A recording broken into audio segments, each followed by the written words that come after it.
इतिहास के पन्नों में कुछ ऐसी घटनाएं दर्ज हैं जिन्हें याद करके आज भी इंसानियत कांप उठती है।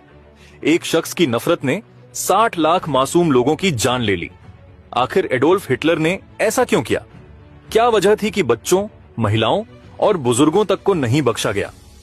एडोल्फ हिटलर का जन्म 20 अप्रैल 1889 को ऑस्ट्रिया के ब्रॉनाउ एम इन नामक एक छोटे से शहर में हुआ था, पर उसने शासन जर्मनी पर किया था हिटलर के पिता एलोइस हिटलर, जो एक कस्टम अधिकारी थे। वे स्वभाव से बहुत सख्त, अनुशासन प्रिय और गुस्सैल व्यक्ति थे। और माता क्लारा हिटलर, जो एलोइस की तीसरी पत्नी थीं, वे बहुत शांत और धार्मिक महिला थीं और एडोल्फ से बहुत प्यार करती थीं। पर हिटलर के बचपन पर उसके पिता के सख्त व्यवहार का गहरा असर पड़ा। एलोइस चाहते थे कि एडोल्फ भी उनकी तरह एक सरकारी अफसर बने, लेकिन एडोल्फ को बचपन से ही कला और पेंटिंग में दिलचस्पी थी। इस बात को लेकर बाप बेटे में अक्सर हिंसक लड़ाइयां होती थीं। हिटलर ने अपनी किताब मीन काम्फ में लिखा है कि उसके पिता उसे अक्सर पीटते थे। एडोल्फ हिटलर की क्रूरता की जड़ें उसके घर की चार दीवारी के भीतर छिपी थीं। उसका बचपन किसी खिलौने या खेलकूद से नहीं, बल्कि खौफ और बेहिसाब अनुशासन से भरा था। हिटलर के पिता एलोइस हिटलर के लिए घर एक दफ्तर की तरह था, जहां नियम न मानने की सजा सिर्फ और सिर्फ मार थी। छोटी सी गलती पर भी एडोल्फ को अपने पिता के गुस्से और बेल्ट का सामना करना पड़ता था। लगातार होने वाले इस मानसिक और शारीरिक शोषण ने छोटे से एडोल्फ को अंदर से पत्थर बना दिया। उसने रोना छोड़ दिया और पिता के सामने चुपचाप खड़े होकर मार सहना सीख लिया। यही वह समय था जब उसके मन में विद्रोह की भावना जागी। उसने ठान लिया कि वह किसी के सामने नहीं झुकेगा। जहां मां का लाड़ प्यार उसे वह किसी के सामने नहीं झुकेगा। जहां मां का लाड़ प्यार उसे कोमल बनाना चाहता था, वहीं पिता का खौफनाक अनुशासन उसे एक जिद्दी और आक्रामक इंसान में बदल रहा था। घर के इसी डर ने उसे सिखाया कि ताकत के दम पर किसी को भी झुकाया जा सकता है, और यही सबक आगे चलकर पूरी दुनिया के लिए तबाही का कारण बना। मना कि हिटलर पढ़ाई में बहुत अच्छा नहीं था, लेकिन उसे इतिहास पढ़ना बहुत पसंद था। स्कूल के दौरान उसके एक टीचर लियोपोल्ड पोएश ने उसके मन में जर्मन राष्ट्रवाद के बीज बोए। यहीं से हिटलर के मन में यह विचार आने लगा कि ऑस्ट्रिया को जर्मनी का हिस्सा होना चाहिए। 1903 में जब हिटलर 14 साल का था, उसके पिता की अचानक मृत्यु हो गई। अब वह अपनी मर्जी का मालिक था और उसने पढ़ाई छोड़ दी। यह हिटलर के जीवन का सबसे बड़ा सदमा था। उसकी मां की मृत्यु कैंसर से हुई। उनका इलाज करने वाला डॉक्टर एक यहूदी था। हालांकि हिटलर ने उस समय डॉक्टर का आभार माना था, लेकिन बाद के वर्षों में उसकी नफरत बढ़ती गई। 18 साल की उम्र में जब हिटलर कलाकार बनने का सपना लेकर वियना पहुंचा, तो उसे अंदाजा नहीं था कि यह शहर उसे कला नहीं, बल्कि क्रूरता सिखाएगा। यहां बिताए 5 सालों ने एक साधारण युवक को दुनिया का सबसे नफरती इंसान बना दिया। हिटलर ने 2 bar academy of fine arts की परीक्षा दी, और दोनों बार उसे यह कहकर निकाल दिया गया कि उसमें प्रतिभा की कमी है। उसी दौरान उसकी मां की मृत्यु हो गई, जिसे वह दुनिया में सबसे ज्यादा प्यार करता था। अब वह वियना की सड़कों पर अकेला था, बिना घर के, बिना पैसे के और बिना किसी उम्मीद के। एक समय ऐसा आया जब हिटलर को वियना की सड़कों, रैन बसेरों में रहना पड़ा। वह सड़कों पर बर्फ साफ करता, कुल्ली का काम करता और सस्ती पेंटिंग बेचकर अपना गुजारा करता था। जिस शहर की चकाचौंध को वह दूर से देखता था, वही शहर उसे भूख और तिरस्कार दे रहा था। इसी गरीबी ने उसके मन में अमीरों और समाज की व्यवस्था के प्रति गहरी कड़वाहट भर दी। वियना की सड़कों पर भटकते हुए हिटलर ने देखा कि शहर की ऊंची इमारतों और बड़े व्यापारों पर यहूदियों का नियंत्रण था। जब वह खुद भूखा सोता था, तब वह देखता था कि वियना की संपन्नता का एक बड़ा हिस्सा एक खास समुदाय के पास है। यहीं से उसके मन में यह विचार घर कर गया कि जर्मन लोग गरीब हैं क्योंकि यहूदी अमीर हैं। वियना की सड़कों पर बिकने वाले नफरती अखबारों और कट्टरपंथी भाषणों ने उसकी इस सोच को पक्का कर दिया। वियना ने उसे सिखाया कि दुनिया में कोई किसी का नहीं है। यहां की सर्दी और भूख ने उसकी संवेदनाओं को खत्म कर दिया। वह एडोल्फ नहीं था जो पेंटिंग बनाना चाहता था, बल्कि वह एक ऐसा विद्रोही बन चुका था जो पूरी दुनिया से अपनी गरीबी और अपमान का बदला लेना चाहता था। यही वह दौर था जब हिटलर के भीतर सत्ता और व्यवस्था के खिलाफ नफरत पैदा हुई। पिता के जिस अधिकार से उसे नफरत थी, आगे चलकर उसने खुद उसी असीमित अधिकार को पाने की जिद पाल ली। हिटलर का बचपन हमें सिखाता है कि घर के भीतर का डर या तो इंसान को तोड़ देता है। हिटलर ने वियना की सड़कों को नहीं छोड़ा था, बल्कि उस हार को छोड़ा था जिसने उसे तोड़ दिया था।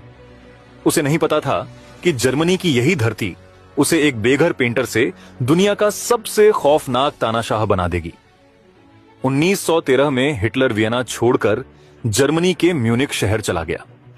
इसका एक कारण ऑस्ट्रिया की सेना में भर्ती होने से बचना भी था, क्योंकि वह ऑस्ट्रिया के बजाय जर्मनी के लिए लड़ना चाहता था। जिसके कुछ कारण थे। हिटलर को ऑस्ट्रिया की सेना में भर्ती होने के लिए बुलाया गया था, लेकिन हिटलर को ऑस्ट्रिया हंगरी के साम्राज्य से लड़ना चाहता था। जिसके कुछ कारण थे। हिटलर को ऑस्ट्रिया की सेना में भर्ती होने के लिए बुलाया गया था, लेकिन हिटलर को ऑस्ट्रिया हंगरी के साम्राज्य से नफरत थी। उसे लगता था कि यह साम्राज्य अलग अलग जातियों का एक खिचड़ी है और कमजोर हो चुका है। वह ऑस्ट्रिया के लिए मरना नहीं चाहता था। हिटलर खुद को जर्मन मानता था, न कि ऑस्ट्रियाई। उसका मानना था कि वियना अब शुद्ध जर्मन शहर नहीं रहा। वहां कई अलग अलग नस्लों के लोग बस गए थे। उसे जर्मनी के म्यूनिख शहर से प्यार था। उसे लगता था कि असली ताकत और आर्यन सभ्यता सिर्फ जर्मनी में ही फल फूल सकती है। वियना हिटलर के लिए अपमान और असफलता का प्रतीक बन चुका था। यहां उसने भूख झेली थी। उसे आर्ट स्कूल से निकाला गया था और वह सड़कों पर रहा था। वह उन यादों से दूर भागना चाहता था। उसे लगा कि म्यूनिख जाकर उसका कलाकार बनने का सपना शायद फिर से जी उठे और वह एक नई पहचान बना सके। प्रथम विश्व युद्ध 1914 से 1918 में हिटलर एक मामूली सैनिक था। जब जर्मनी युद्ध हार गया और उस पर वर्साए की संधि थोपी गई, तो हिटलर इसे बर्दाश्त नहीं कर पाया। जर्मनी को अपनी जमीन और पैसे देने पड़े, जिससे हिटलर और आम जर्मन जनता के मन में बदले की आग भड़क उठी। उसने राजनीति में उतरने का फैसला किया। वर्साए की संधि की सबसे विवादित धारा थी आर्टिकल 231। इसके तहत जर्मनी को मजबूर किया गया कि वह लिखित में स्वीकार करे कि प्रथम विश्व युद्ध में हुई पूरी तबाही और मौतों के लिए सिर्फ और सिर्फ जर्मनी ही जिम्मेदार है। जर्मनी पर युद्ध के हार जाने के रूप में 6.6 बिलियन पाउंड, आज के हिसाब से खरबों रुपए का भारी जुर्माना लगाया गया। जर्मनी की अर्थव्यवस्था पहले ही बर्बाद हो चुकी थी। इस जुर्माने ने उसे पूरी तरह कंगाल कर दिया। हिटलर ने इस संधि को पीछे से मारा गया खंजर कहा था।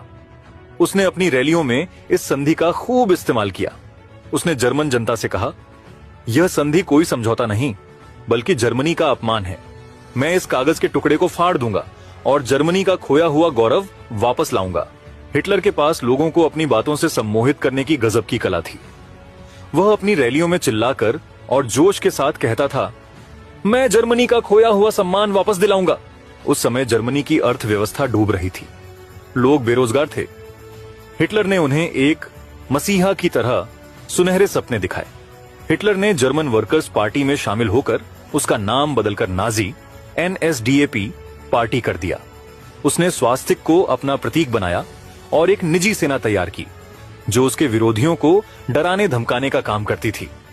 1929 की आर्थिक मंदी ने आग में घी का काम किया और नाजी पार्टी सबसे बड़ी ताकत बन गई। जनवरी 1933 में जर्मनी के राष्ट्रपति हिंडनबर्ग ने मजबूरी में हिटलर को चांसलर नियुक्त किया। कुछ ही समय बाद जर्मन संसद में आग लग गई। हिटलर ने इसका इल्जाम कम्युनिस्टों पर लगाया और आपातकाल घोषित कर दिया। मार्च 1933 में हिटलर ने यह कानून पास करवाया जिसने उसे संसद की मंजूरी के बिना कानून बनाने की शक्ति दे दी। यहीं से लोकतंत्र खत्म हो गया। 1934 में जब राष्ट्रपति हिंडनबर्ग की मृत्यु हुई तो हिटलर ने राष्ट्रपति और चांसलर के पदों को मिलाकर खुद को फ्यूहरर यानी सर्वोच्च नेता घोषित कर दिया। उसने सेना को संविधान के बजाय अपनी व्यक्तिगत वफादारी की शपथ दिलाई। अब कोई उसे चुनौती देने वाला नहीं बचा था। हिटलर लोकतंत्र के रास्ते से ही सत्ता में आया था, लेकिन सत्ता मिलते ही उसने लोकतंत्र की सीढ़ी को ही लात मार दी। उसने लोगों की मजबूरी और गुस्से का फायदा उठाकर खुद को भक्त बना लिया। प्रथम विश्व युद्ध के बाद जर्मनी में भयानक गरीबी और महंगाई थी। हिटलर ने आम जनता को यह कहकर भड्डी अचकाया कि यहूदी व्यापार और बैंकिंग पर कब्जा करके बैठे हैं और वे जर्मनों का हक मार रहे हैं। उसने यहूदियों को पूंजीवादी शोषक और कम्युनिस्ट षड्यंत्रकारी दोनों बताकर पेश किया। यूरोप में सदियों से यहूदियों के प्रति एक नफरत मौजूद थी, क्योंकि ईसाई धर्म में कुछ कट्टरपंथी उन्हें ईसा मसीह की मृत्यु का जिम्मेदार मानते थे। हिटलर ने इसी पुरानी नफरत का फायदा उठाकर उसे राजनीतिक रंग दे दिया। हिटलर के सत्ता में आते ही यहूदियों के नागरिक अधिकार छीन लिए गए, उन्हें सरकारी नौकरियों से निकाल दिया गया और उनके व्यापारों का बहिष्कार किया गया। यहूदियों को जबरन घेटो यानी शहर के गंदे और तंग इलाकों में बंद कर दिया गया। होलोकॉस्ट का सबसे काला दौर था। हिटलर ने तय किया कि वह यूरोप से सभी यहूदियों को खत्म कर देगा। इस नफरत की जड़ थी हिटलर की आर्यन श्रेष्ठता की सोच। हिटलर का मानना था कि जर्मन लोग दुनिया की सबसे महान जाति है। वह यहूदियों को एक नीच नस्ल मानता था। उसका सोचना था कि अगर यहूदी जर्मनी में रहेंगे तो वे जर्मन खून को अशुद्ध कर देंगे और जर्मनी कभी महान नहीं बन पाएगा। उसने अपनी किताब माइन काम्फ में यहूदियों को जर्मनी की हर समस्या का जिम्मेदार ठहराया, चाहे वो पहले विश्व युद्ध में जर्मनी की हार हो या देश की गरीबी। हिटलर ने जनता के मन में यह जहर भर दिया कि यहूदी उनके सबसे बड़े दुश्मन हैं। हिटलर ने सिर्फ हथियारों से नहीं बल्कि प्रचार से भी युद्ध लड़ा। उसके प्रचार मंत्री जोसेफ गोएबल्स ने रेडियो और अखबारों के जरिए यहूदियों को इंसान के बजाय बीमारी की तरह दिखाया। जब आप किसी को इंसान मानना बंद कर देते हैं तो उन पर जुल्म करना आसान हो जाता है। हिटलर ने यही किया।